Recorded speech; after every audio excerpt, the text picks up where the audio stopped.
What's up guys, it's Talon here, and in today's video we're going to be taking a look at how you can improve your solo Cash Cup performance by analyzing one of EU's best W keyers, and that is Noahreyli. But before I get into this VOD review guys, if you do enjoy my content or find what I'm telling you helpful, please drop a like on this video, hit that subscribe button, and turn on post notifications. Also, I recently just got my supporter creator code. If you wish to support me in that way, use code TALON.FN, #ad. But without further ado, let's just jump right in. Alright guys, as you can see on the screen, we have Noahreyli's POV. This is going to be an analysis of his 2 victory royales in the solo Cash Cup. He ended up placing first, netting 175 points. We're going to take a look at some of the engagements and some of the rotations and late game stuff that allowed him to win these 2 games and ultimately win the Cash Cup. Let's just jump right in. He's kind of on edge zone here, maybe looking for an impact frag with only 64 builds, not a ton, but he has the dub shotgun, good loot, and everything. He hears this opponent building. Now, he sees the opponent kind of scuffed on wood, which may be an indication it's not the best player. Look at this peek he takes right here. Misses the shot right here. Misses a ton of shots. Really unfortunate. That's an excellent peek. He decides he doesn't like that layer, so he moves out to a different area. And we have replay bug. He goes for a pre-box. Opponent's still building in wood. Immediately notice that little jump back to the side. That's to get on a right-hand peek. That's a little bit more advantageous. Pickaxe baits. And here the knowing boar. This person also has the dub, it sounds like. The opponent does an excellent job. I don't know why it had the pump shot when he did it, but both have the dub shotguns. Nice little 69 tag. We saw this in the Cammy VOD review, the brokenness of the shotgun for solos. Great job. Edits the opponent down right there. Doesn't take the 50-50, jumps up, resets the fight again. Comes from underneath. We saw this a ton in the Benji Fishy VOD review. Coming from underneath is excellent, almost incredibly hard to defend. Look at the crosshair placement. He's trying to maybe Metro Classic in. And now this is a true storm fight. Only 230 materials. This fight is super nice little pickaxe bait, and the opponent ends up dying to the storm. And that pickaxe bait is huge. He gets a decent refresh of wood. Let's just jump in the next portion of this VOD review and this engagement. That's a good little mid-game fight that he needed, right? Only 40-ish mats to go with. He picks someone on edge zone, doesn't get third party. Now he is going to be behind a little bit here, but that's just kind of part of it. Let's get into this next portion. So he sees an opponent rotating out, gets a ton of pre-fight damage, and you can see the dub is so good for pushing. Tons of AR pressure, not letting the opponent heal. Good reload management before he jumps on. Gets a nice little spray through. Hits him twice white. And nothing the opponent can do. That's a free impact going into this zone. 54 people, so decently stacked game. Let's jump into the next engagement and kind of more towards this end game. Some of the stuff that he does incredibly well. Maybe we can get it at a half and half perspective. Perfect. We got a half and half perspective. We'll watch the rest of this because this is, again, going to be also part of the solo Cash Cups. He's fortunate to be blessed with half and half. I fasted a little bit, about 2 times up, so I'll get it 4 times up. Aha, I forgot my down on the D-pad doesn't work, I apologize. Let's just go back. We talk about cone peeking, we saw Cammy do this as well. This is great for mid-game impacts, and when you're already in 5th, when you're cone peeking, and you see an opponent running, rotating right into you, the opponent gets 1 tap, not paying attention, doesn't think, that's a free refresh. Now you're cap mats. Going into first moving, which is exactly where you want to be. You can create a ton of space if that opponent is really mat rich. Now once we go into first moving zones, I'll unfast forward it.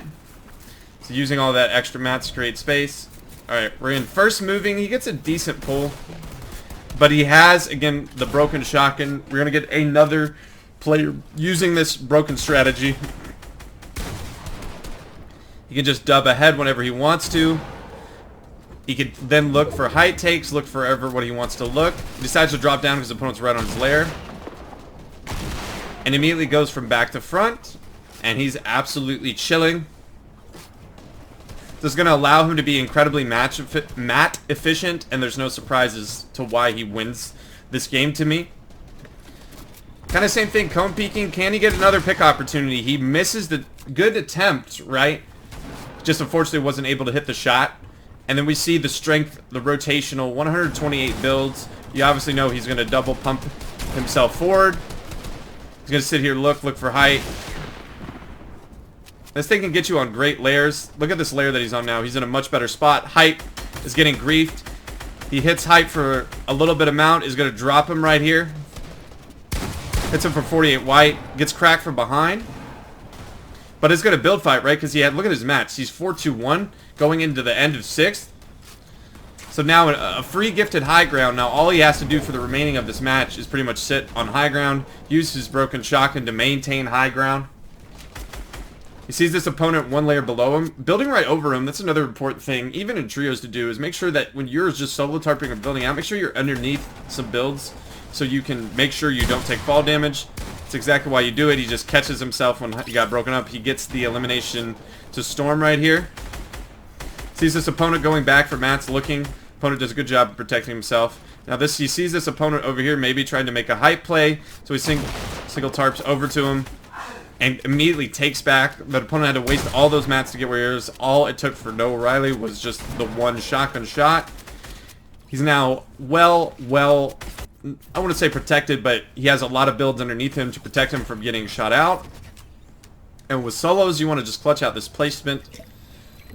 Now, I would recommend building back behind. You never know. We saw a lot in the FaZe Dubs VOD review of FaZe Dubs taking advantage of people not paying attention, healing out in the open on height. He loses high ground right here. Didn't exactly what I was talking about, but it gets really fortunate. But that's the power of the dub. You can get it almost instantaneously right back. Still a good amount of mats, about 300 mats. This other opponent's been pretty mat healthy the entire time. We saw him tarping ahead forward. With 2 remaining players, I believe. Yep, 2 remaining players. He's just pressuring anyone and everyone he sees. He's going to hopefully let these 2 guys fight. And either get the pickup on one. We'll exactly see what ends up happening. That's what ends up happening most of the time. I'm talking in almost all VOD reviews. If you're on height and it's 3 people left, it's usually just best to sit there and stay up as long as possible and let those 2 finish the fight. And then you can have an opportunity to clean up the last portion of the fight. Opponent's actually pretty healthy. And we see the mats right here. He's getting ahead, doing a good job. Now he can pressure. Opponent's trying to take a big with wood. Probably not the best idea. Good attempt peek right here. This opponent can't be too mat healthy. We've seen him tarping throughout. God, what a great ramp flip for protection. Good reset, too. You know Noahreyli's mechanics are insane. Only 4 builds. He's going to make a drop down play, and that's exactly, he plays that incredibly safe, just getting a little bit bailed out by his insane mechanics. The other opponent was obviously really good. You saw him basically assuage the pressure, get a nice second place, but Noahreyli really capitalized. Again, what we talked about, the dub shotgun is incredibly strong, and just to get those important mid-game eliminations, cone peeking, we've seen it with other professional players doing it a lot. You need refreshes if you don't have Harpoon, but if you have the dub, it makes things a lot easier. If you Harpoon, it doesn't make you to where you have to get kills to get refreshes of mats, but in that critical, we've seen it time and time again. In that half and half, if you're already established, sit in a cone and hopefully someone will come up to you and then you can just surprise them, get an easy frag, and then get basically a 5-5-5 before you go into first moving if you don't have the dub shotgun. But it's even better when you do because you don't even have to burn that many mats. Let's get into the second victory route, which is going to be a little bit more kill heavy. Alright guys, as you can see on the screen, we have Noahreyli's POV. This is game number 2. He is going to be landing at Junkyard. We've seen so many pros do this. Miro, for example, when we VOD reviewed him, this was his solo drop spot. It's because it has an upgrade NPC and an insane amount of mechanical parts. Now you see that opponent right there land ahead. We're going to get into an early, quick engagement. He doesn't even offer to take the big for some particular reason. The opponent, I think he was confident to take that because he had the shotgun. He then ends up taking bids. We'll fast forward here. You're going to see, again, tons and tons and tons of mechanical parts. This is going to be able to give him a significant advantage over his opponents. Lots of metal as well. Some people will come and rotate in here and make it a little bit awkward. He gets into another engagement here. Let's just kind of put it at normal speed and take a look. Because this is still technically an early game fight. We're not crazy with mats, like 200-ish to work with. But a lot of people won't land exactly here. They'll kind of land somewhere outside, maybe towards the trailer park or gas station and rotate in. You'll have some people in from dirty.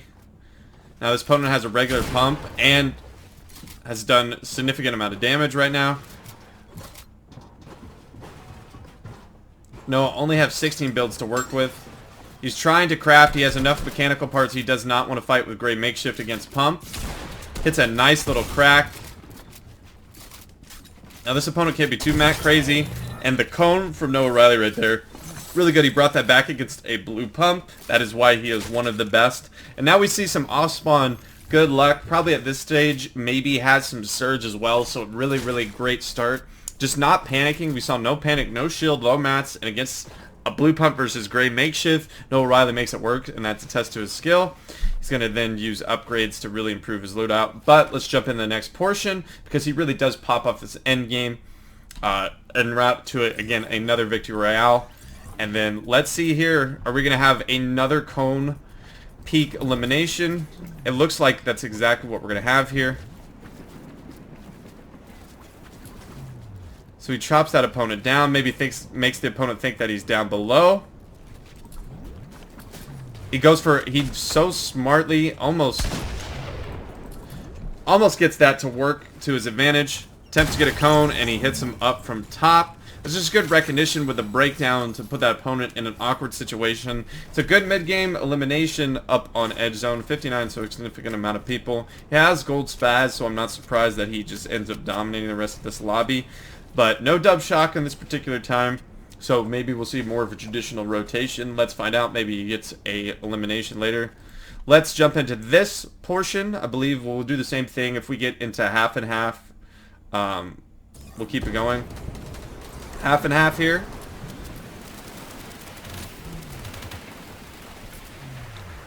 So we saw what ended up happening there. This is kind of the same thing. This is using your cone peeking in 5th to get important refreshes. He sees this person get tagged up a little bit. A cracked shield, so that's probably an indication why. 50-ish match, right? So now he needs this refresh. So he's going to push this incredibly heavy. Fortunately, replay bug, we don't really get to see what happens.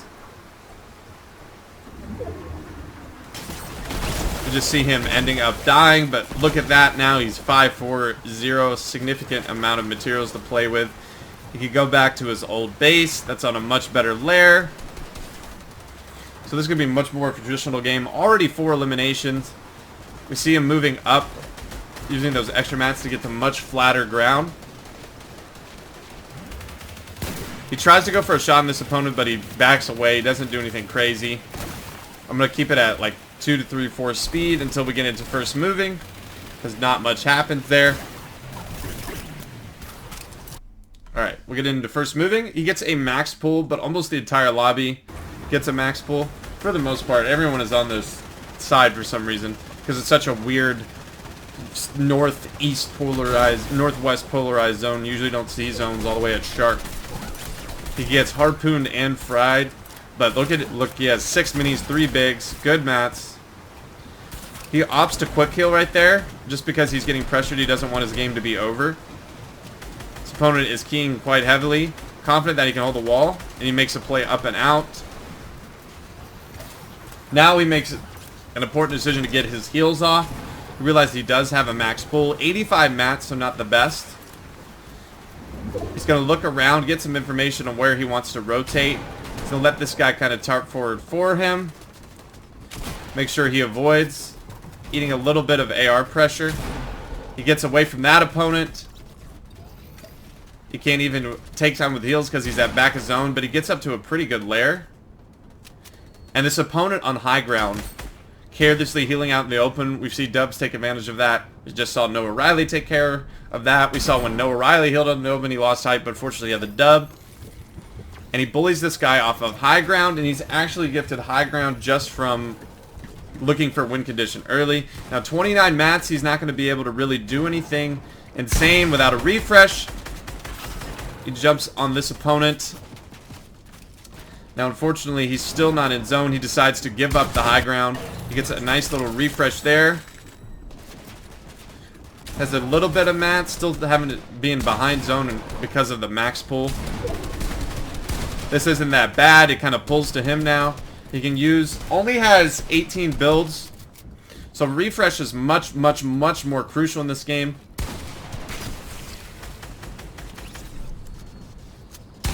Fantastic. This is what being clutch is. He finds an elimination, slowly creeps up on the opponent on high ground, gets another refresh. Unfortunately, it only looked like siphon mats. He gets contested again for high ground. We don't see exactly what ends up happening. But only 6 builds, so I don't think he's going to make a gigantic play for it. Yep, exactly right. He jumps to low. He's now only at 7 builds. He drops lower and lower, trying to find an old tarp to recycle. He does. But he is still grinding out placement. He finds someone rotating back his way. That's free. Still only siphon mats. It's another huge crack right here.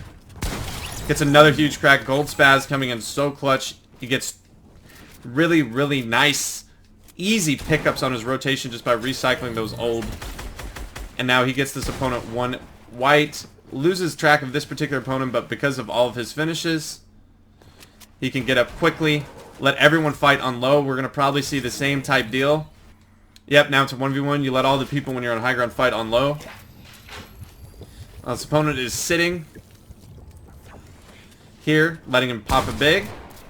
Only 6 mats to work with. Beautiful cone right there. Great piece control. Now almost loses that trade. Opponent's probably going to pressure heavy. Fantastic. Opponent gets overzealous. Noahreyli takes that advantage. And that is a 10 kill win. We really just saw just the clutch factor. Hitting so many shots. Getting so many people that are one shot. Clutching up, hitting those big pump shots, getting those siphon mats, refreshes just enough. We saw him smartly, wildly, at least twice in that particular game, make excellent height takes that allowed him to maximize the game. Really great stuff overall. We saw a little bit 2 different strategy in the game. We saw the dub strategy kind of make it a little bit easier for him to use his rotates. We saw him overcome a max pull and then use and recycle old tarps and wait for opponents to come through, and so he could pick up siphon mats. He gets beautiful 1 pumps on multiple individuals in there, retakes height, and then wins and clutches up this 1v1, which he almost near lost by only hitting a 34 and then missing a shot. He then hits a shot when it counts most when the opponent is wide open, and that's why Noahreyli won the cash cup with 175 points. That is going to do it for today's VOD review. I hope that you did enjoy. If you did, please drop a like in this video, hit that subscribe button, and turn on post notifications. And I hope I'll be seeing you in the next one. Peace.